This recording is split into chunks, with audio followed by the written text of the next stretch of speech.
Bismillahirrahmanirrahim. Alhamdulillahirabbil alamin. Wassalatu wassalamu ala asyrafil anbiya'i wal mursalin wa ala alihi wa sahbihi ajma'in. Subhanaka la ilma lana illa ma 'allamtana innaka antal alimul hakim. Rabbi shrah li sadri wa yassir li amri wahlul 'uqdatam min lisani yafqahu qawli. Rabbi yassir wa la tu'assir wa tammim bil khair. Qala Allah Ta'ala fi kitabil aziz ba'da a'udzu billahi minasyaitonir rajim. Bismillahirrahmanirrahim. Ya ayyuhalladzina amanu la tulhikum amwalukum wa la auladukum an dzikrillah. Wa man yaf'al dzalika fa ulaika humul khasirun. Wa anfiqu mimma razaqnakum min qabli an ya'ti ahadakumul maut fayaqula rabbi laula akhartani ila ajalin qarib fa asaddaqa wa akun minas salihin wa lan yu'akhkhira Allahu nafsan idza jaa ajaluha wallahu khabirum bima ta'malun. Wahai orang yang beriman pada Allah, janganlah kamu dalam hidup kamu dilekakan dengan harta benda kamu dan juga anak pinak kamu daripada mengingati Allah.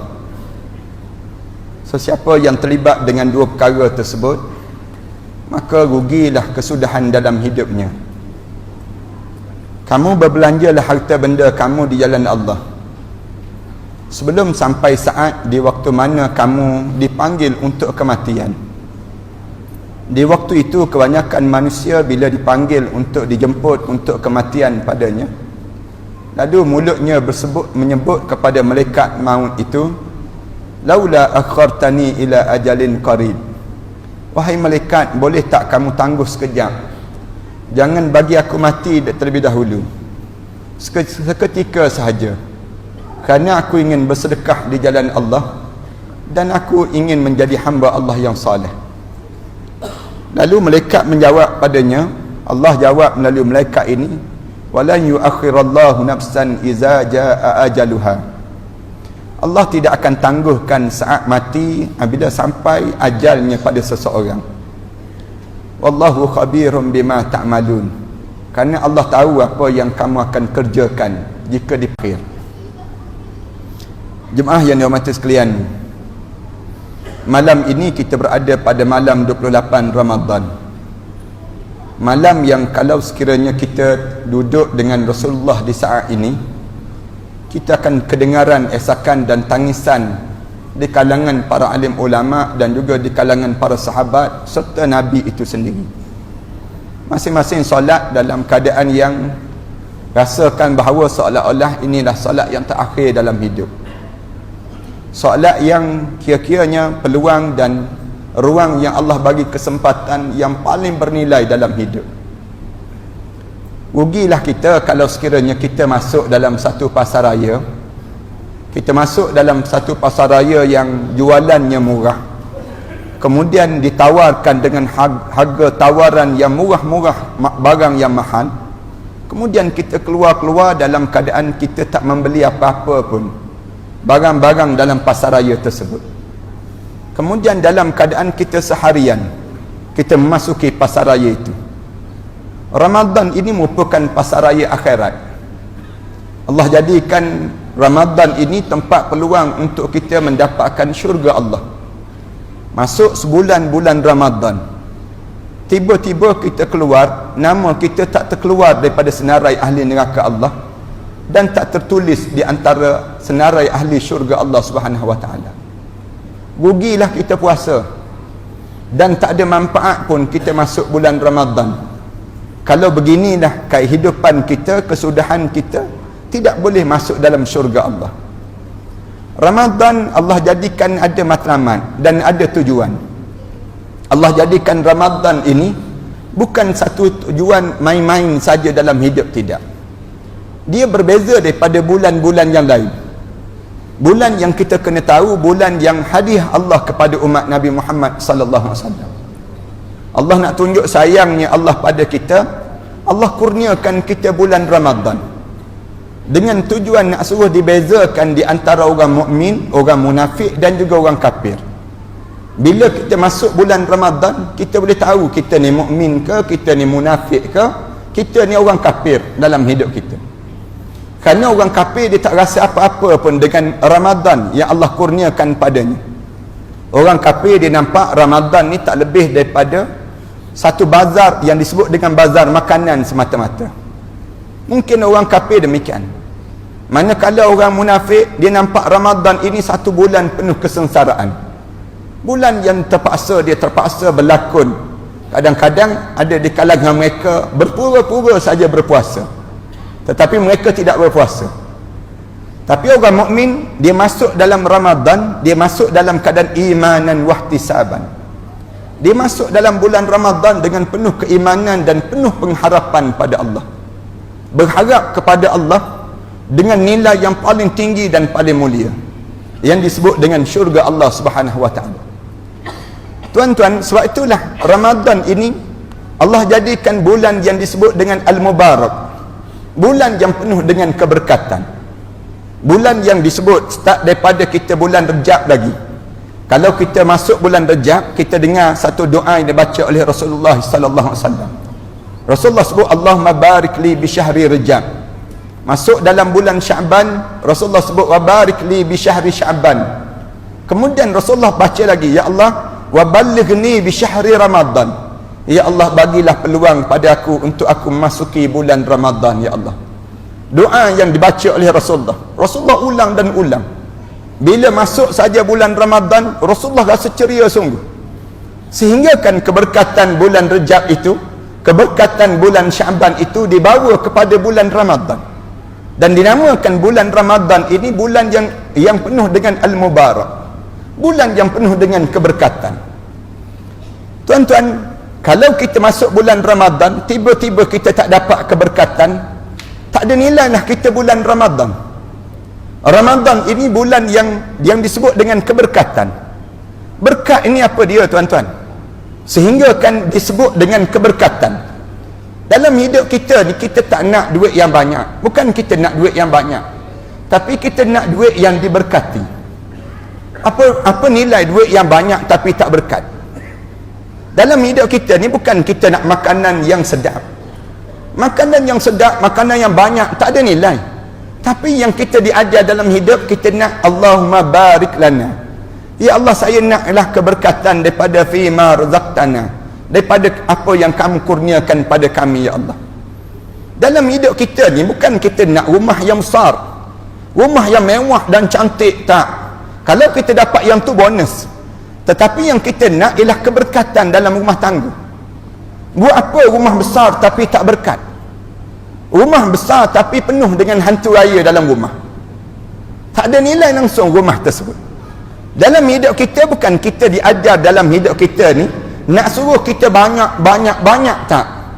Tetapi kita kena faham, ada benda yang kita kena dapat. Allah tegurkan alhaakumut takasur. Jangan kamu sibuk dalam hidup kamu dengan banyak. Tetapi yang kamu kena ada dalam hidup kamu, umur yang berkat, kemudian amalan yang berkat, kehidupan yang berkat. Kehidupan yang berkat ni satu benda yang tak ada dalam kamus orang kafir kecuali orang Islam. Berkatnya apa dia berkat? Sehingga kan Allah jadikan Ramadan ini bulan yang penuh dengan keberkatan. Sehingga kan alim ulama ajar kamu kena dapat berkat dalam hidup kamu, supaya kamu tak rasa menyesal dengan Ramadan yang kamu lalui. Kalaulah kamu keluar bulan Ramadan, kamu rasa untung dan bernilai berkat. Berkatnya Ramadan. Berkatnya apa dia? Ulama-ulama sebut sesuatu yang sikit tetapi dirasakan banyak.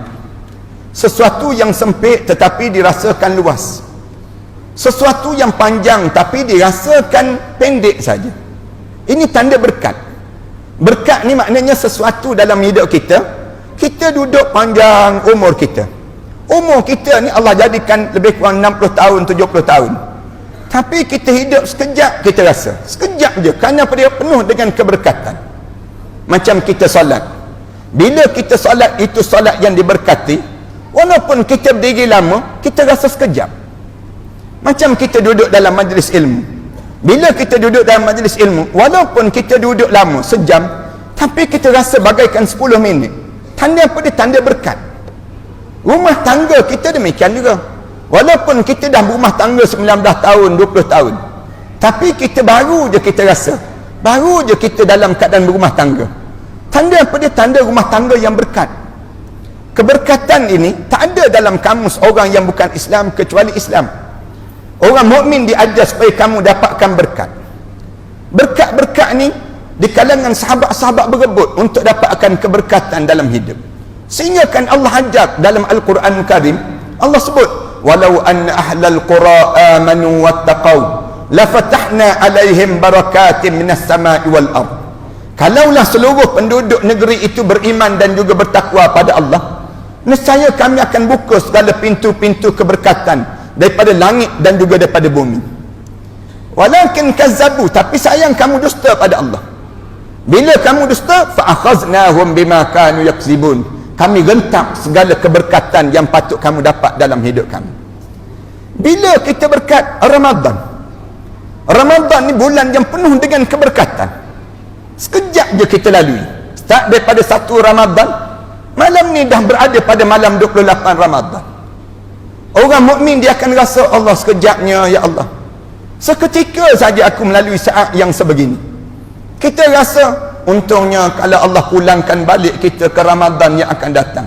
Rasulullah kata, kalaulah umat aku tahu kelebihan dan betapa bernilainya Ramadan ini, nescaya mereka akan bercita-cita tiap-tiap hari yang dilalui ini ialah Ramadan dan Ramadan dalam hidupnya. Kenapa jadi demikian? Kerana keberkatan Ramadan. Kita akan tanya, datang daripada mana berkat Ramadan ini? Sehingga kan diajar supaya kita dapatkan keberkatan Ramadan ini. Ulama kata melalui 3 benda. 3 perkara yang datangnya keberkatan dalam bulan Ramadan sebegini. Nak suruh kita rasa bernilainya Ramadan ini.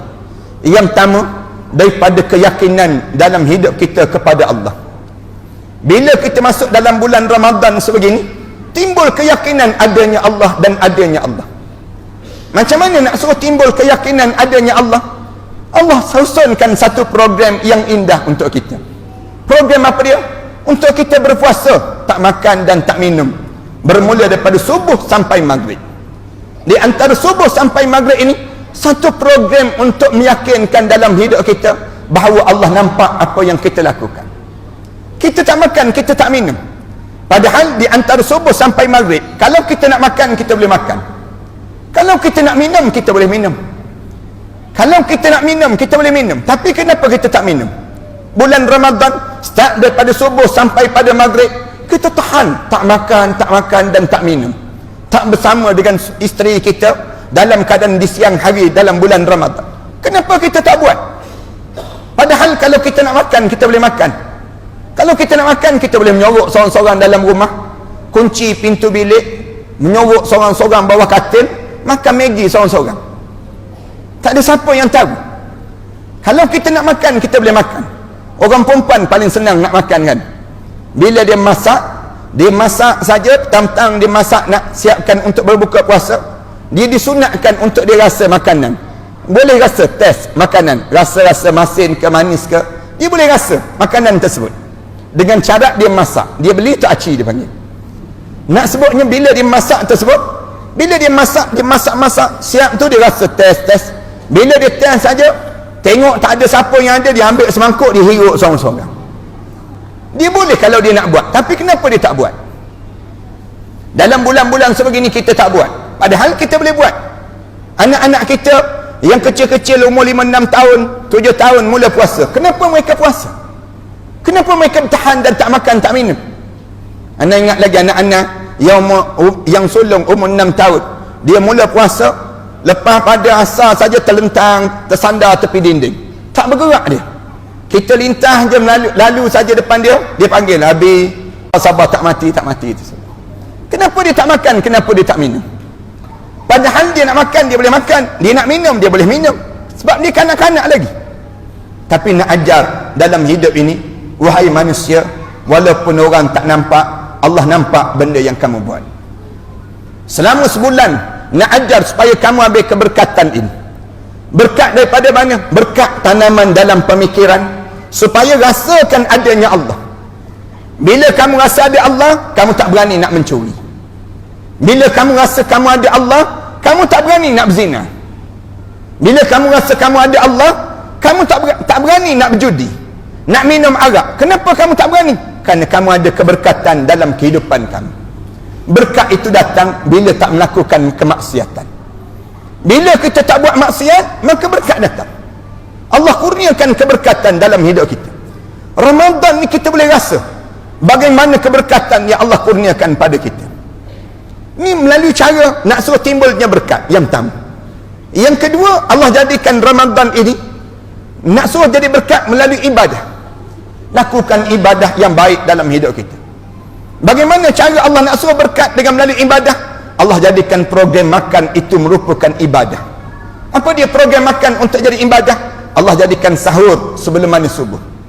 Sahur Rasulullah sebut, tasahharu fa innaha barakah. Kamu bersahurlah walau bitamratin, dengan sebiji kurma. Kamu akan rasa keberkatan daripada kurma yang kamu makan tadi. Kamu bersahur sebiji je, kamu boleh tahan sampai maghrib. Cuba kamu tak bersahur, ataupun kamu makan kurma juga pada pukul 7 pagi. Kamu makan sebiji kurma juga dalam bulan yang lain pukul 8 pagi. Zuhur kamu ketar tangan-tangan kamu. Kamu dah mula menggetar tu badan kamu. Tapi yang herannya, Allah jadikan dengan sahur dengan segelas air boleh bertahan sampai maghrib. Benda apa yang berlaku? Rasulullah kata fa innaha barakah, kerana di waktu itu penuh dengan keberkatan.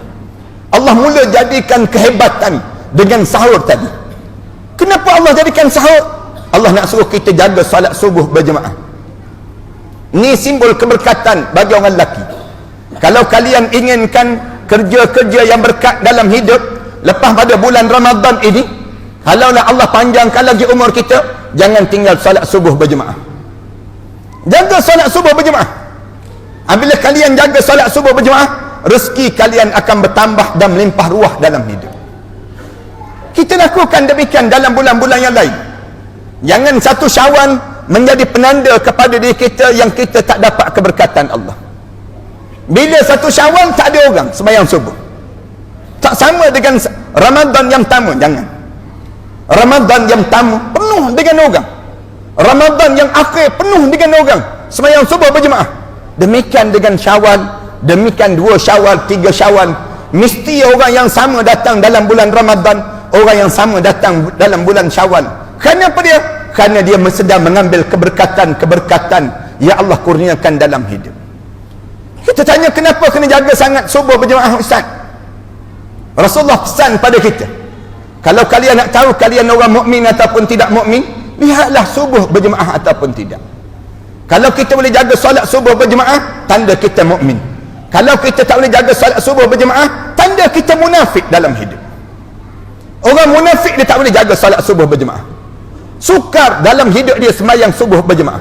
Rasulullah kata ada 2 waktu orang munafik tak boleh jaga solat dalam hidup mereka berjemaah.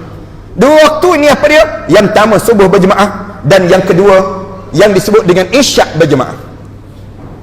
Kita malam ni kita dengar yang anda sebut ini, kalian jangan tertinggal daripada solat subuh berjemaah dalam bulan-bulan yang lain. Ambil keberkatan ini, cuba belajar daripada keberkatan bulan Ramadan. Ibu-ibu, kalau ibu-ibu dapati suami ibu-ibu sukar untuk sembahyang subuh berjemaah, ibu-ibu sedang memiliki suami yang munafik dalam hidup. Jangan berbangga dengan memiliki suami yang munafik. Jangan kita rasa tak apa Ustaz, munafik tak, kafir je disebut. Kafir itu bahayanya disebut. Tak, munafik lagi bahaya. Munafik Allah sebut dalam Quran, innal munafiqina fid darkil asfali minan nar. Orang munafik tempat dia di dasar api neraka Allah Subhanahu wa taala. Dasar api neraka Allah. Dalam ayat yang lain Allah Subhanahu wa taala sebut, innallaha jami'ul munafiqina wal kafirina fi jahannam jami'a. Allah kumpulkan orang munafik dan orang kafir dalam satu kawah dalam lubang neraka untuk dicampakkan dalam neraka Allah Subhanahu wa taala. Jangan kita susah sembahyang subuh berjemaah. Ibu-ibu jangan sebut lagi malam ni pada suami masing-masing. Jangan pula balik malam ni sebut pada suami kita. Confirm dah bang, munafik dah bang dia. Jangan sebut lagi malam ni. Diam-diam terlebih dahulu. Senyap terlebih dahulu. Kerja ibu-ibu apa dia? Kerja ibu-ibu untuk menjaga supaya keberkatan ini kekal, supaya Ramadan ini Ramadan yang tidak menyesal. Kita berada dalam bulan Ramadan ini. Kerja ibu-ibu menanamkan dalam azam pada diri masing-masing, mulai daripada malam ni aku mesti mengejutkan suami aku dan anak-anak lelaki aku supaya solat subuh berjemaah dalam hidup mereka. Tanamkan azam ini. Pujuk dan pujuk suami kita. Pujuk dan kejut suami kita. Tiap-tiap pagi kejut suami kita. Bangun bang. Abang bangun. Bangun untuk abang kejutkan anak-anak lelaki dan anak perempuan. Kejut untuk solat subuh. Kerja yang mengejutkan suami siapa? Isteri. Kenapa kena isteri? Dalam kaedah beragama. Kerana suami pulang lewat dalam mencari urusan kehidupan. Balik lewat. Isteri dibenarkan tidur awal. Kenapa isteri dibenarkan tidur awal dalam Islam? Kerana mendodoikan anak dan menenangkan kekeluargaan. Tidurkan anak dalam Islam orang perempuan, bangunkan anak orang lelaki. Ini tugas yang telah disusun. Satu, dalam Islam diajar. Dalam Islam diajar supaya apa dia? Diajar jangan kita bercerai-berai rumah tangga. Bila kita bercerai-berai rumah tangga, siapa yang nak tidurkan anak? Siapa yang nak bangunkan anak? Tidurkan anak ibu, bangunkan anak bapa. Bapa tak boleh tidurkan anak, tak tidur anak. Bapa tidurkan anak memang pejam celik. Saya cuba 2-3 kali tidurkan anak saya, tak tertidur anak saya. Saya tidur buaikan dia, la ilaha illallah, la ilaha illallah, la ilaha illallah. Dia pejam, dia celik, dia pejam, dia celik. Lama-lama dia sebut Umi. Mana Umi? Kita tanya kenapa kena dengan Umi? Dia sebut, dia kata, anak kita jawab, takut dengan suara Abi. Dia sebut, dengar suara Abi macam bunyi bulldozer. Dia sebut, takut dengan suara Abi. Panggil Umi. Umi panggil. Umi panggil anak. Dipanggil saja, kita suruh Umi tidurkan anak. Sebut, tidurkan anak. Umi dodokan anak saja. La ilaha illallah, la ilaha illallah, la ilaha illallah, Muhammadur Rasulullah. Ya Allah, ya Allah, ya Allahu, ya Allah, ya Allah. Sebut je begitu, lena je anak. Bukan anak lah, dengan bapak-bapak anak pun lena sama. Tumpang sama lenanya. Nak sebutnya lenanya. Bangunkan anak, tak boleh bangunkan. Ibu tak boleh bangunkan anak. Ibu bangunkan anak, tak bangun anak. Bangun sayang, subuh. Bangun sayang, subuh. Subuh tu dia pegang kepala Umi. Kejap lagi Umi, pegang dengan Umi, tersembam dengan Umi. Tak boleh. Bangunkan anak siapa? Bapa. Bapa berdehem je. Terduduk anak. Ni bapa zaman dahulu lah. Bapa zaman kita ni puas berdehem. Anak kita mandang 2 kali 5, 5 kali 2. Maknanya apa dia? Tak ada kuasanya kita. Kenapa tak ada? Kerana kita tak bangun untuk solat subuh. Kalau nak berkat rumah tangga kita, bangun solat subuh berjemaah. Bapa dikejutkan oleh isteri. Kejut isteri, kejut pelan-pelan. Bangun bang. Bangun untuk solat subuh berjemaah. Kejutkan anak-anak. Abang bangun, abang kejutkan anak-anak. Guna bahasa yang lemah lembut. Mengejut suami kita. Bangun bang. Doa dekat kepala suami. Ya Allah, permudahkanlah suami saya bangun ya Allah. Susahnya dia bangun ya Allah. Bila dia payah sangat nak bangun, pergi dekat dengan dia, ma rabbuka, kita jawab. Tersebut demikian, terbangun terus tak kena gaya. Nak sebutnya dia antara dua, hidup ke tak hidup. Hidup dah mati kan. Nak senang ni pada kita, kejut dengan bahasa yang lemah lembut. Jangan guna bahasa yang kasar. Pujuk dan pujuk. Isteri ni tanya berapa lama kena pujuk ustaz? Sampai bila kena pujuk? Sampai kita mati ataupun suami kita mati. Sampai kita mati ataupun suami kita mati. Jangan berhenti memujuk keluarga agar diberkati dalam kekeluargaan. Mengejutkan suami masing-masing. Dan Rasulullah sebut ni, pada 10 akhir Ramadan ni Rasulullah kata, aku doa biar Allah bahagia mana-mana rumah tangga yang seorang suami mengejutkan isteri dia, kejutkan anak-anak dia. Bangun sayang, bangun. Bangun, kita bangun doa pada Allah, kita dapatkan malam Lailatul Qadar dalam keluarga kita. Jangan tertinggal daripada bangun untuk malam 10 terakhir Ramadan ini. Ada baki 3 malam, 2 malam ini, kita sebut bangun dan bangun. Jangan tertinggal daripada kita tak bangun. Bangun untuk dapatkan malam terqadar. Rasulullah kata, aku doakan biar Allah berkat rumah tangga itu. Allah jadikan kebahagiaan dalam hidup keluarga, dan Allah jadikan ketenangan dalam rumah tangga yang diberkati, yang dirahmati oleh Allah ini.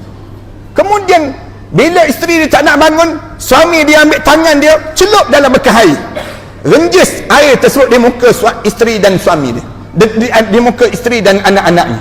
Dalam riwayat yang sama juga sebut, bila suami tak bangun, isteri bangun, kejut suami, bangun abang, bangun, doa pada Allah. Tiba-tiba suami tak nak bangun, dia ambil tangan dia celup dalam bekas air, kemudian dia renjis-renjis ke muka isteri dia renjis-renjis ke muka, dia renjis air ke muka suami dia renjis-renjis ke muka anak-anak dia, supaya bangun mendapatkan malam Lailatul Qadar. Untung tuan-tuan kalau tuan-tuan boleh buat di saat ini. Cuba buat pagi esok tuan-tuan. Isteri tolong bangunkan tiap-tiap pagi, kejut suami dengan bahasa yang lemah lembut. Jangan guna bahasa yang kasar, jangan. Kejut suami kita bangun daripada tempat tidur. Jangan guna bahasa yang kasar. Guna bahasa lemah lembut je. Bangun bang, bangun. Ni guna bahasa kasar. Bangun abang, pergi semayang subuh berjemaah, pergi. Muka munafik je seorang-seorang. Memang makan penampau tawa tak kena gaya. Jangan guna bahasa yang kasar-kasar, jangan. Guna bahasa yang lemah lembut. Keberkatan yang Allah jadikan dalam susunan kekeluargaan dalam bulan Ramadan sebegini. Allah suruh kita berkat, Allah suruh kita duduk lama dalam bulan Ramadan dalam masjid. Sayang tempat kita ni, bila masuk 10 akhir Ramadan, tak ada bulan pesta untuk berintikaf. Orang kita di Malaysia kita ni, jarang sangat kita dengar masjid yang buat pesta iktikaf. Sepatutnya 10 akhir ni, saya suka sangat kalau saya boleh tengok macam di Masjid Nabawi ataupun di Masjidil Haram saat ini. Di masjid penuh orang beriktikaf, tak balik ke rumah. Sebagaimana Rasulullah tak pulang ke rumah. 10 akhir Ramadan, Rasulullah sallallahu alaihi wasallam berada dalam masjid sampailah malam yang disebut dengan malam hari raya. Yang ni yang paling bernilai pada kita. Tapi sayang kita tak ada. Tempat kita ni, kita tak buka pun. Kadang-kadang kita datang pagi esok, kita balik lewat, kemudian pagi esok kita datang balik. Kita tak beriktikaf, kemudian kita balik semula. Rasulullah sallallahu alaihi wasallam dipesan oleh Allah, wala tubashiruhunna wa antum aqifuna fil masajid. Kamu tak perlu nak bersama dengan isteri kamu di saat mana kamu sedang beriktikaf di masjid. Nak sebutnya gambaran besarnya nilai 10 akhir Ramadan ini dengan kita beriktikaf. Tak apalah kita tak beriktikaf, tapi jangan kita lambat. Jangan kita sekejap di rumah Allah. Jangan kita sekejap je lambat untuk datang ke rumah Allah, dan kita berada di masjid terlalu sekejap. Jangan. Biar lama sikit. Malam ni lewat sikit kita balik. Pukul 11, pukul 12 kita mula balik ke rumah. Pagi esok, pagi lagi, belum subuh lagi kita dah datang dah. Pukul 3, pukul 2 pagi kita dah mula datang dah. Untuk apa dia? Untuk kita dapatkan pahala-pahala yang banyak kerana keberkatan yang Allah sediakan ini. Dan yang ketiga, keberkatan ini datang daripada silaturrahim yang disambung. Silaturrahim yang disambung. Dalam bulan Ramadan sebegini, banyakkan kita infak, bersedekah di jalan Allah. Diajar supaya kita je tolong infak sebanyak mungkin. Bila kita infak sebanyak mungkin, itu menandakan kita dah mula membesarkan akhirat dan mula mengecilkan dunia. Bila kita dah mula dalam hidup kita bulan Ramadan ini, kita dah mula bersedekah, lagi hujung Ramadan, lagi banyak infak. Lagi hujung Ramadan, lagi kita berinfak di jalan Allah. Maka di waktu ini, kita dah mula kecilkan dunia. Kita mula besarkan akhirat. Dan kita kena faham, tiap kali mana kita infak, kita sedang memberi keberkatan dalam setiap rezeki yang Allah bagi pada kita. Bagaimana cara? Allah jadikan dengan yang disebut dengan zakat fitrah. Zakat fitrah ni, kenapa Allah jadikan zakat fitrah waktu yang paling afdal sekali pada penghujung Ramadan, dekat-dekat nak menyambut hari raya? Kenapa jadi demikian? Jawabnya kerana di waktu inilah waktu yang penuh keberkatan, kerana dengan kita keluar zakat fitrah, di waktu tersebut kita sedang menyambung silaturahim, dan rezeki kita ni bertambah dan bertambah dalam hidup kita. Ini benda yang kita kena faham. Kalaupun Allah jadikan Ramadan ini Ramadan yang terakhir dalam hidup kita, kita dah rasa nilai keberkatan yang disebut dengan Ramadan ini sendiri. Yang pertama. Yang kedua, kalau Ramadan ini Ramadan yang terakhir, kembalilah pada hari raya besok lusa dalam keadaan fitrah. Jangan kita kembali dalam keadaan dosa. Suatu Allah jadikan, bila nak suruh kita jadi dalam keadaan Ramadan ini Ramadan yang paling terbaik dalam hidup kita, balik pada hari raya nanti dalam keadaan paling bersih. Satu dipanggil Idul Fitri. Idul Fitri maksudnya apa dia? Hari yang kamu pulang kepada fitrah, kamu kembali dalam keadaan bersih, tak ada dosa pada diri kamu. Kenapa tak ada dosa? Kerana dalam bulan Ramadan ini kita berdoa dan berdoa pada Allah, meminta keampunan pada Allah. Minta ampun apa yang kita minta ampun? Kita tanya minta ampun apa dalam bulan Ramadan sebegini? Mulut kita ni jangan tertinggal daripada sebut yang diajar oleh Rasulullah sallallahu alaihi wasallam kepada Aisyah radhiyallahu anha. Sebut apa dia? Allahumma innaka afuwun karimun tuhibbul afwa fa'fu anna. Ya Allah, kamulah pemilik kemaafan, suka sangat memaafkan, maka pilihlah kami ya Allah orang yang patut dimaafi dalam hidup ini ya Allah. Mulut kita ni sebut-sebut. Dan kita ni cuba kita bayangkan di waktu ini kita ada dosa-dosa yang banyak, tiba-tiba dosa-dosa kita tidak diampunkan oleh Allah. Macam manalah kalau kita mati dalam keadaan sebegini? Mati masuk dalam kubur, peluang dah ada dah.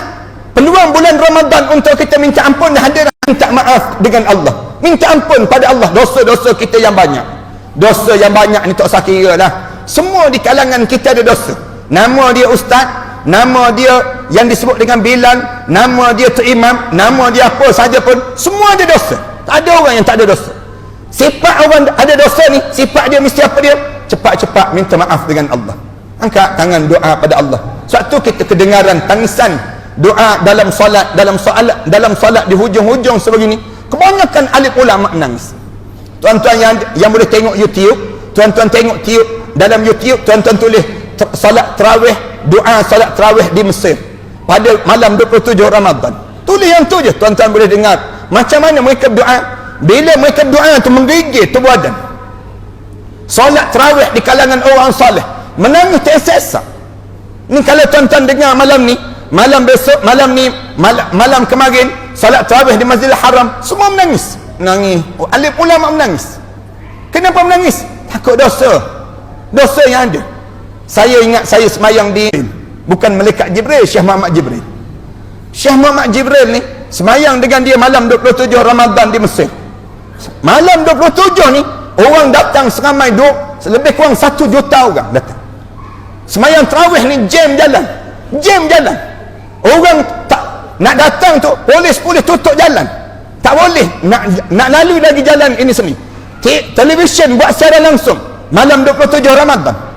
Nak datang semayang tarawih, anda datang pada pukul 10 pagi dapat saf yang ke-8. Dapat saf yang ke-8. Allahu Akbar. Malam 27 Ramadan. Tempat kita ni datang pukul 10 malam, saf yang pertama lagi tak kena. Kita je beza dengan mereka.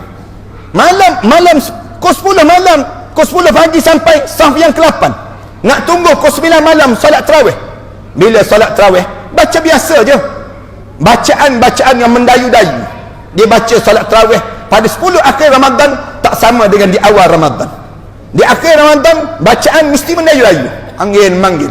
Kita baca dalam keadaan yang kita sayukan bacaan. Syekh Muhammad Jibril baca amma yatasaalun ambasa wa tawalla. Makmum sebelah saya ni bila dia solat saja dia mengotor ni, menangis, sak-sak menangis. Nangis ni bila dia baca sabbihisma rabbikal a'la, menangis juga. Sabbihisma rabbikal a'la tu tengah menangis tu sampai illa masya-Allah bom tumbang. Takut sangat pada Allah ni, bom tumbang. Tumbang derek, bom jatuh tu mengopo, bangun balik. Takbir balik, Allahu Akbar balik. Rasa takutnya pada Allah. Kita ni tumbang juga, tertidur dah rupa-rupanya kita ni Allah tak rasa langsung. Macam manalah kita nak rasa kita fitrah, kembali dalam keadaan fitrah. Satu, kalau kita nak tahu kita ni kembali fitrah tak fitrah, malam hari raya tolong hidupkan pada malam hari raya. Hidupkan malam hari raya macam mana? Saya sebut dalam radio IKM pun saya sebut. Ada 5 keadaan yang kita kena ingat. Rasulullah sallallahu alaihi wasallam sebut, siapa-siapa yang hidupkan pada malam hari raya, Allah tak akan matikan hati dia di saat mana dimatikan hati orang yang lain. Bila hati kita ni boleh mati? Dalam hidup kita ni ada 5 tempat. 5 tempat ni biasa hati mati. Yang pertama biasa hati ni mati bila tengok malaikat maut. Tengok pandang malaikat maut, mati dulu hati. Tak sempat badan mati lagi, hati dah mati dah. Tengok malaikat maut tu, takutnya dengan malaikat maut sampai hati mati. Mati hati, cabut nyawa juga dalam keadaan yang kita kosong pada kita. Na'udzubillah min dzalik. Ni yang pertama. Bila lagi hati ni mati?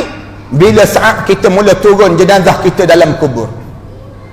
Turun jenazah dalam kubur tu, mati hati. Tengok suasana kubur, Allah, menakutkan dan menggerunkan. Ni 2. Yang ketiga bila malaikat mula tanya soalan-soalan. Malaikat tanya soalan, malaikat muka dan laki tanya, ma rabbuka wa ma nabiyuka wa ma dinuka wa ma. Di waktu tanya saja tersebut, mati hati. 3. Yang keempat, hati ni mati bila bangkit di padang mahsyar, melayang suratan amalan manusia, mati sekali lagi hati kita. Hati ni mati. Dan yang kelima, hati ni mati bila kita nak melalui titian sirat. Nak lalu titian sirat, mati hati. Tengok dengan gaung yang dalam ke bawah, junam pula, bau lagi, kemudian bara api, kemudian di atas titian sirat yang halus, lebih halus Rasulullah sebut daripada selai rambut yang dia belah 7, kata Rasulullah SAW. Bagaimana halusnya, kemudian tajam, lebih tajam daripada mata pedang. Bengkak-bengkok, junam, naik, turun naik, melalui titian sirat, nak mempasi titian sirat, hilang hati dan mati hati. Macam mana nak suruh hidup? Hidupkan pada malam hari raya. Macam mana nak hidup malam hari raya? Kita diajar supaya kita tasbih, tahmid dan tahlil, dan sibukkan kita bertakbir dan bertakbir sebanyak mungkin pada malam hari raya. Sampai bila? Sampai pagi keesokan hari. Ini tanda kita kembali dalam keadaan 2 benda ini. Yang pertama, kita dapat berkatnya yang disebut dengan bulan Ramadan, dan yang kedua, kita dapat fitrahnya pada hari raya. Maka beruntunglah kita dan tak akan menyesallah kita bila kita kembali dalam keadaan asal pada diri kita ini sendiri. Mudah-mudahan Allah rahmati pertemuan kita malam ini, dan Allah masukkan kita di kalangan orang yang dikesian belas oleh Allah pada kita. Allah pandang kita dengan kesian. Harap dengan kita masuk dengan pahala, memang tak banyak pun pahala kita, tetapi kita nak biar Allah kesian pada kita. Dalam ramai-ramai orang yang Allah pandang atas dunia ni, Allah pandang kita. Bila Allah pandang kita, kesian Allah tu banyak pada kita, keampunan itu datang, dan rahmat itu datang dalam hidup kita. Tapi jangan sampai Allah benci melihat wajah kita. Bila Allah benci melihat wajah kita, terima kasih di atas kesempatan yang baik di malam kalaulah Ramadan yang terakhir dalam hidup kita. Biarlah kita dapat keberkatan, dan biarlah kita dapat fitrah dalam hidup kita. Biar mudah-mudahan kita menjadi hamba Allah yang saleh dalam kehidupan ini sendiri. Terima kasih sekali lagi di atas kesempatan yang baik ini. Mudah-mudahan Allah panjangkan lagi usia kita, sehinggakan kita datang lagi Ramadan dan Ramadan yang akan datang dalam hidup kita. Kita minta dengan Allah supaya Allah jangan jadikan Ramadan ini Ramadan yang terakhir pada diri kita ini. Mari kita sama-sama berdoa. Mudah-mudahan Allah jadikan doa kita ini diaminkan oleh para malaikat Allah dan dimakbulkan di sisi Allah Subhanahu wa taala. Tuan-tuan, sebelum kita berdoa ni, saya suka nak berkongsi dengan tuan-tuan. Kat bawah sana ada madu, tuan-tuan. Madu ni saya sengaja bawa dalam siri-siri saya tolong sekolah anak yatim di selatan Thailand yang bapa mereka ditembak mati. Saya ambil anak-anak tersebut, saya buat sekolah. Saya buat sekolah di selatan Thailand. Bila saya buat sekolah tersebut, saya buat sekolah ni sendiri, asalnya pelajar ada lebih kurang 22 orang je, tapi sekarang lebih kurang pelajarnya hampir 300 lebih pelajarnya, dan kos untuk membiayai mereka tersebut lebih kurang 40,000 50,000 sebulan. Saya terpaksa hantar dana-dana ini pada mereka. Macam mana cara saya buat? Saya suruh mereka bela lebah. Lebah tersebut hasilkan madu. Madu ni mereka letak depan mereka. Mereka bangun pagi-pagi, mereka sujud pada Allah. Anak-anak yatim ni sembahyang, kemudian mereka sujud, doa pada Allah selama 3 jam, doa dan menangis dalam doa mereka. Dan madu tu mereka hantar ke Shah Alam, tempat saya tinggal. Kemudian lepas pada tu, madu tersebut saya gunakan untuk perubatan Islam. Orang yang kena sihir, saya kata minum air madu. Minum air madu tu muntah, keluar benda-benda yang pelik-pelik tu badan. Ada yang kena kencing manis teruk, dia minum madu, turun kadar gula dalam darah dia. Ada yang kena batu karang teruk, dia minum madu ni, keluar batu karang dia. Saya sendiri pernah kena batu karang sekali. Saya minum air madu, keluar batu karang tersebut. Kemudian ada yang kena kanser yang teruk. Dia buat amalan makan madu ni, makan madu ni, hilang penyakit kanser dia. Ini kelebihan yang tertentu. Sekarang ni pula penyakit yang banyak di kalangan kita. Cuba kita amalkan dengan madu. Betul lah dalam hadis Rasulullah sebut, alaikum bil asal, biasakan hidup kamu dengan makan madu, kata Rasulullah. Makan madu ya, bukan bermadu, makan madu dia panggil. Inilah satu-satu madu yang kita bawa balik ke rumah, orang rumah senyum je. Bawa balik madu satu lagi belakang parang lah jawapan ni. Madu ni ibu-ibu ambil, ibu-ibu kacau dengan air suam, taruh dalam peti ais, letak dalam peti ais. Kemudian pagi-pagi nak sahur tu bagi minum air madu, ataupun waktu mana berbuka minum air madu. Rasulullah sebut, kalau kalian inginkan rasa nikmatnya air dalam syurga Allah di dunia ini lagi, minumlah air madu yang disejukkan, kata Rasulullah. Minum air madu yang disejukkan. Ini adalah madu kat luar nanti. Cuba tuan-tuan rasa. Ada berbaki 2-3 hari lagi ni, kita buat berbuka puasa dengan air madu, nikmat yang tak terhingga yang Allah kurniakan pada kita. Madu ni lah yang perhaniskan dengan dalam TV3, TV9. Saya iklankan dalam TV tersebut dengan tujuan untuk kemudahan pada kita ni sendiri. Yang keduanya, tolong pakak-pakak ambil pamphlet. Saya sendiri, di bawah saya ada lebih kurang 4 buah lagi sekolah tahfiz.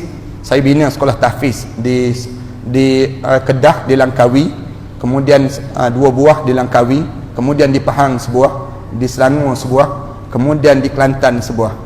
Semua ni berjumlah lebih kurang 600 lebih pelajarnya.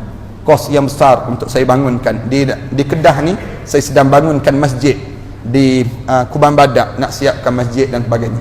Tuan-tuan, kalau tuan-tuan rasa nak wakaf untuk arwah ayah, arwah mak dan bakal-bakal arwah kita lah, bakal-bakal arwah ni, elok sangatlah ambil pamphlet tersebut, bawa balik ke rumah, semayang sunat istiqarah, tanya dulu nak derma ke tak derma, nak derma ke tak derma. Mudah-mudahan kita lepas pada tu kita ambil, kita derma dan kita akan bawa manfaat pada kita ni. Bismillahirrahmanirrahim. Alhamdulillahirabbil alamin, wassalatu wassalamu ala rasul amin wa ala alihi wa sahbihi ajma'in. Allahumma ighfir dhunubana wa liwalidina warhamhuma kama rabbayna saghra wa liyami'il muslimin wal muslimat wal mu'minina wal mu'minat al ahya'i minhum wal amwat. Allahumma taqabbal minna salatana wa du'aana wa qiyamana wa ruku'ana wa sujudana wa tadarru'ana innaka antas sami'ul alim wa tub 'alaina ya Allah innaka antat tawwabur rahim.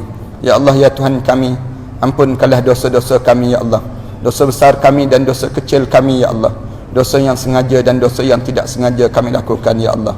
Malam ini ya Allah, malam ke-28 Ramadan, kami berkumpul di masjid ini ya Allah.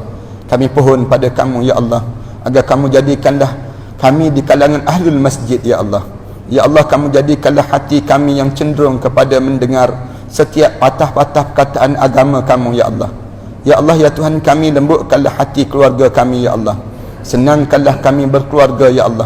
Jadikanlah kami hamba kamu, hamba yang saleh ya Allah, dalam mentaati perintah kamu ya Allah.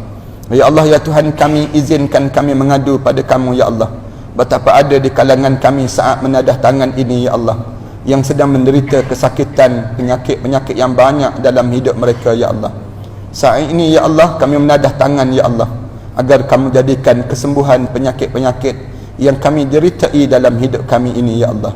Ya Allah, di saat mana kami menadah tangan ini juga ya Allah, ada di kalangan kami yang sedang bergulumang dengan hutang piutang yang banyak dalam hidup mereka ya Allah.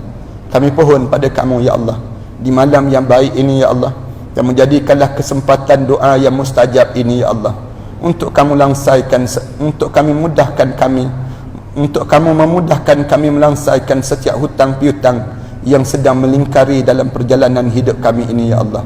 Jangan kamu matikan kami ya Allah dengan keadaan hutang-hutang yang banyak dalam hidup kami ini ya Allah. Ya Allah, ya Tuhan kami, di saat kami menadah tangan ini ya Allah, ada di kalangan kami sedang berantakan rumah tangga mereka ya Allah, berkelahi di antara satu sama lain dan dalam pasangan hidup mereka ya Allah. Ada di kalangan kami ya Allah yang masih lagi belum mendapat pasangan hidup dalam hidup mereka ya Allah. Ada di kalangan kami ya Allah yang sudah lama berumah tangga masih lagi belum dikurniakan zuriat ya Allah. Ada di kalangan kami saat ini ya Allah mengharapkan datangnya rahmat kamu ya Allah, agar dijadikan kebaikan dalam rumah tangga mereka ya Allah. Kurniaan-kurniaan yang baik yang datang daripada kamu ya Allah. Ya Allah, kamu hantarkanlah kepada kami ya Allah perasaan ketenangan dan keredaan dalam hidup kami ya Allah, dengan setiap apa yang telah kamu kurniakan pada kami ya Allah. Tiadanya rasa keluh dan kesah dalam hidup kami ya Allah, rasa senang dalam menghadapi ujian-ujian hidup ya Allah. Memudahkan kami ya Allah dalam kami melayari perjalanan hidup ini untuk mentaati perintah kamu ya Allah. Ya Allah, ya Tuhan kami, izinkan kami menyebut kepada kamu ya Allah betapa kami ya Allah longgarnya dalam beragama ya Allah. Betapa ada di kalangan kami ya Allah yang cuai dalam melaksanakan tanggungjawab menjadi seorang suami ya Allah. Izinkan kami mengadu pada kamu ya Allah betapa tiada kekuatan kami ya Allah dalam kami mendidik dan mengasuh anak-anak kami ya Allah. Kenakalan dan kedegilan anak-anak kami itu ya Allah seringkali menjadi cabaran yang besar dalam hidup kami ya Allah. Ya Allah, izinkan kami menyebut juga kepada kamu ya Allah betapa pasangan hidup kami ya Allah seringkali mengeraskan perasaan mereka di antara satu sama lain ya Allah, sehingga kan seringkali sahaja terjadi pertengkaran dalam rumah tangga kami ya Allah. Perkara yang kecil saja ya Allah seringkali bertengkar sesama kami ya Allah. Kami pohon pada kamu ya Allah, dengan rahmat kamu di saat ini ya Allah, kamu jadikanlah rumah tangga kami rumah tangga yang ditenangkan hidup kami ya Allah. Pasangan yang saling hormat menghormati di antara satu sama lain ya Allah. Tolong dan bantulah rumah tangga kami ya Allah. Jangan kamu jadikan rumah tangga kami yang berantakan di antara satu sama lain ya Allah. Jadikanlah kebahagiaan dan ketenangan dalam kehidupan kami berkeluarga ya Allah. Ya Allah, izinkan kami mengadu juga kepada kamu ya Allah betapa ada di kalangan kami yang seringkali mengambil kesempatan di atas kelemahan kami ini ya Allah. Ada sahaja mata-mata yang dengki melihat kelebihan yang kamu kurniakan pada kami ya Allah. Ada sahaja yang kecemburuan itu datang dalam hidup mereka ya Allah. Kamu tutupkanlah jalan-jalan kedengkian itu ya Allah. Kamu damaikanlah kehidupan kekeluargaan kami ini ya Allah. Kamu rahmatilah kami dengan keadaan penuh ketenangan dan kebaikan di dunia ini ya Allah. Muhammadur Rasulullah di akhir kehidupan kami nanti ya Allah. Tatkala mana terbujur kaku mayat kami nanti ya Allah, kamu ampunkanlah dosa kami ya Allah. Di saat mana kami mula dimandikan jenazah kami nanti ya Allah, kami pohon pada kamu ya Allah, tangan-tangan anak kami itulah yang akan menggosok badan kami nanti ya Allah. Kami pohon pada kamu nanti ya Allah, anak-anak kami akan mendoakan saat dimandikan jenazah kami nanti ya Allah. Kami pohon pada kamu ya Allah agar diberi kemudahan pada anak-anak kami untuk mengkafankan jenazah kami nanti ya Allah. Izinkan anak-anak kami pula ya Allah yang akan mensolatkan jenazah kami nanti ya Allah, mengimamkan solat jenazah kami nanti ya Allah, yang akan membawa kami ke liang lahat nanti ya Allah. Ya Allah, ya Tuhan kami, di waktu mana kami mula menyendiri di alam barzah nanti ya Allah, tiada lagi kedengaran alam ini ya Allah.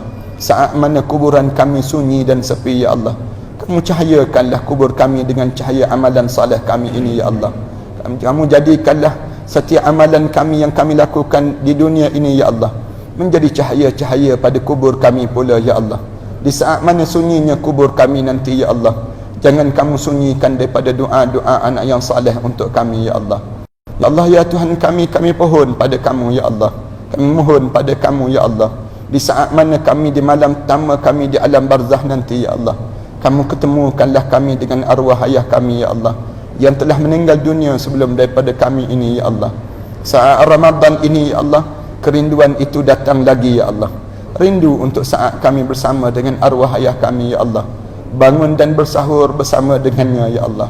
Rindu di saat mana kami berbuka puasa dengannya ya Allah. Rindu daripada tangannya yang menyuap ke bibir kami itu ya Allah. Bapa kami ya Allah memeluk kami dengan penuh kasih sayang ya Allah. Saat-saat itu menjadi saat indah dalam hidup kami ini ya Allah. Seringkali sahaja kami berbicara dengannya ya Allah, bercerita tentang kehalangan-halangan hidup kami ini ya Allah. Bapa kami memberi kekuatan pada kami ya Allah untuk kami mengharungi perjalanan hidup ini ya Allah. Saat mana kami menadah tangan ini ya Allah, bapa kami terbaring kaku di kuburan itu ya Allah. Jadikanlah doa ini ya Allah di antara doa-doa anak yang saleh untuknya ya Allah. Sihnilah ayah kami ya Allah, bantulah ayah kami di kuburan itu ya Allah. Tolong dan bantulah dia ya Allah bagaimana untuk saatnya dia mengharungi saat di alam barzah itu ya Allah. Ya Allah ya Tuhan kami, kamu bantulah ibu kami ya Allah. Ampunkanlah dosa kami terhadap ibu kami ya Allah. Kami mengakui ya Allah, kami pernah bercakap kasar di hadapan ibu kami ya Allah. Kami pernah meninggikan suara di hadapan ibu kami ya Allah. Kami pernah menengking kata-kata ibu kami ya Allah. Kami pernah mengguriskan hati ibu kami ya Allah. Kami pernah ya Allah melihat air matanya mengalir lesu di pipinya ya Allah. Kami tidak sengaja melukakan hatinya ya Allah. Kami tidak sengaja melukakan hatinya ya Allah. Kami tidak sengaja melukakan hati ibu kami ya Allah. Ya Allah, kami tahu ya Allah, ibu kami menyayangi kami ya Allah. Dalam kegelapan malam itu ya Allah, ibu kami mengusung kami ke hulu dan ke hilir ya Allah, untuk mendapatkan bantuan untuk kami ini ya Allah. Saat demamnya kami ya Allah, ibu kami turut demam sama demamnya kami ya Allah. Saat mana ia menyuap tangannya ke mulut kami dahulu ya Allah, memberi makan pada kami ya Allah, air matanya gugur di pipinya ya Allah. Kami tidak tahu apa masalah dalam hidupnya saat itu ya Allah, sehinggalah saat ini ya Allah baru kami mengerti ya Allah betapa sukarnya ibu kami membesar kami ya Allah. Saat mana kami dalam keadaan tidur yang lena itu ya Allah, ibu kami datang dan memeluk kami ya Allah, mencium pipi kanan dan pipi kiri kami ya Allah. Lalu ia bercerita tentang masalah hidupnya ya Allah. Kami tidak mengerti ya Allah, sehinggalah kini baru kami mengerti ya Allah betapa sukarnya perjalanan hidup ibu kami ya Allah, membesar kami ini ya Allah. Ya Allah, ibu kami berhutang keliling pinggang ya Allah untuk membesarkan kami ya Allah, bersusah payah ya Allah, menebalkan mukanya ya Allah, berniaga di pasar-pasar itu ya Allah, untuk mencari sedikit rezeki daripada kamu ya Allah. Ya Allah ya Tuhan kami, sukarnya kehidupan itu ya Allah, sehingga kan kini ya Allah kami tidak mampu untuk membalas jasa ibu kami itu ya Allah, kecuali tadahan doa inilah ya Allah yang kami angkatkan pada kamu ya Allah. Kamu rahmatilah ibu kami ya Allah, kamu ampunkanlah dosanya ya Allah, kamu jadikanlah kuburnya di antara taman-taman syurga ya Allah. Jangan kamu jadikan kuburnya di antara kawah-kawah neraka ya Allah. Kamu panjangkanlah umur ibu kami ya Allah, dan dalam rahmat kamu ya Allah. Ya Allah, rahmatilah ibu kami ya Allah, kerana dosa-dosa itukah ya Allah yang menyebabkan anak-anak kami pula enggan mendengar kata bicara kami ya Allah. Kerana dosa-dosa itukah ya Allah yang menyebabkan kami diuji dan diuji dalam hidup ini ya Allah. Kerana dosa-dosa itukah ya Allah yang menyebabkan hilangnya rahmat kamu untuk kami ya Allah. Ya Allah, seburuk mana pun kami ya Allah, sekeji mana pun kami ya Allah, segunung mana pun dosa yang pernah kami lakukan di dunia ini ya Allah, pandanglah kami dengan pandangan rahmat kamu ya Allah. Pandanglah kami dengan pandangan rahmat kamu ya Allah, sehingga kan kami dibangkitkan nanti ya Allah bersama dengan para nabi, para awliya salihin ya Allah. Ya Allah, di saat mana kami bangun di padang mahsyar nanti ya Allah, jadikanlah nama kami dipanggil dan diseru oleh Nabi kami Muhammad sallallahu alaihi wasallam. Kami izinkan kami bersimpuh di sisinya ya Allah, mencium jari jemarinya ya Allah, mengucup dahinya ya Allah, memeluk tubuh badan kami, tubuh badan Nabi kami Muhammad sallallahu alaihi wasallam. Ya Allah, izinkan kami minum di telaga Kausarnya itu ya Allah. Ya Allah ya Tuhan kami, sewaktu mana melayangnya suratan amalan manusia nanti ya Allah, terimalah suratan amalan kami sebelah tangan kanan ya Allah. Jangan kamu terima suratan amalan kami sebelah tangan kiri ya Allah. Ya Allah, senangkanlah kami melalui titian sirat nanti ya Allah. Masukkanlah kami ke dalam syurga Firdaus kamu ya Allah, bersama dengan para nabi, para awliya salihin ya Allah, bersama dengan para pasangan hidup kami ya Allah, anak-anak kami ya Allah, jiran tetangga kami ya Allah, dan bagi mereka yang mengaminkan doa ini ya Allah. Rabbana alaika tawakkalna wa ilaika anabna wa ilaikal masir. Ya Allah ya Tuhan kami, bantulah umat Islam di bumi Yaman itu ya Allah, bantulah umat Islam di bumi Palestin itu ya Allah, bantulah umat Islam di bumi Syria yang bergolak itu ya Allah. Ya Allah, bantulah umat Islam di bumi Arakan itu ya Allah. Rumah-rumah mereka dibakar ya Allah, wanita-wanita itu dibunuh ya Allah, wanita-wanita itu diperkosa ya Allah, anak-anak kecil itu berlari ketakutan ya Allah, memanggil nama kamu ya Rab ya Rab. Bantulah kami ya Rab ya Rab, bantulah kami. Siapa lagi yang akan mendengar doa ini ya Allah?